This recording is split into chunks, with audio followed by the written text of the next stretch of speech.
Ồ, đi tả có ra rồi.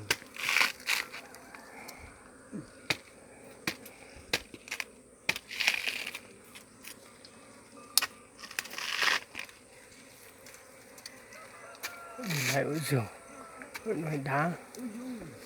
Ui giời, cái này đẹp quá, kỳ kỳ luôn. Ô, tả Kiểu kiểu sư luôn. hết sạch rồi. Cái này nó miếng to. Có mà tôi đi chi rồi nhé.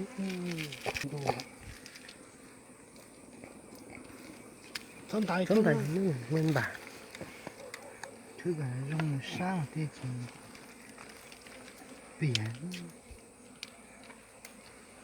Thân tài rồi hay là chỉ trong xua có xua có con không. Có cả búa tạ, có cả sắt đi đầu.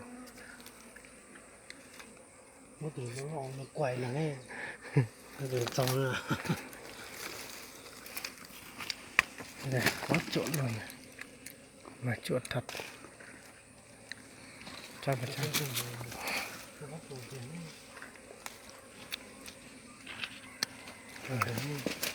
Từng miếng này. xong Cái này đi đầu này, lấy cả cái cây sát này đi đầu nữa. kiểu một trong bánh sưu xong Sát to này. Đây là cát to đấy. Đầu đi được. Này, ở kia búa tạ nữa. Dầu nữa. chưa có trầu nó mà lỡ mà thì thật tiền.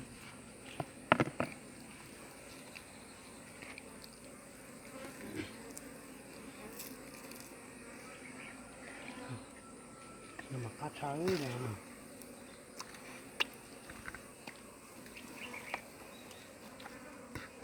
Có tổng lượng theo quá xuống bên rồi. đây có cũng có con nonron Có bên đây có phố kèo nó rêu trà nó. Đang làm đi lấy ở trong tổ.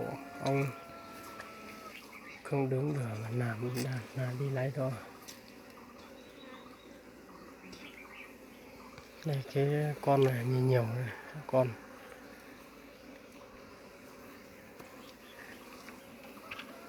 Ôi giời, miếng này đẹp quá này. Tuyệt vời luôn. Ôi dài ơi. Ta Tuyệt vời luôn. ngồi xuống nó ta hay là cứng. Có lúc chi thì chó này có nó tạt yếu nhỏ. Thật là To giống này thôi. cho trong nguyên bản này. Đầu cái đầu chỗ này đầu được cái lỗ to với lấy được miếng to. Có thuê xuyên nó đầu đường nhỏ. Đá chát là không lấy được cái miếng to. Ở đây khá sát đầy xô rồi. Còn 10 phân nữa là đầy xô rồi.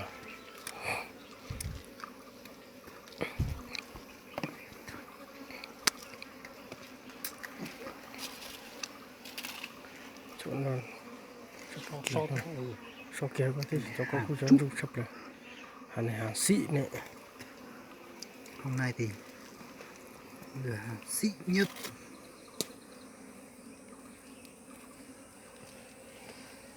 Tôi muốn vào hậu nó chuyển xuống nó trong mà xuống ra mình nó đê to thêm Bận tay sát tao nó bố con chùa ha.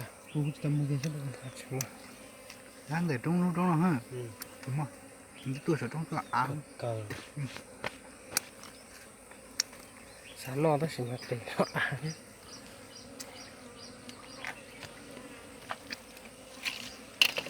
Ôi giời, tuyệt vời luôn nhỉ.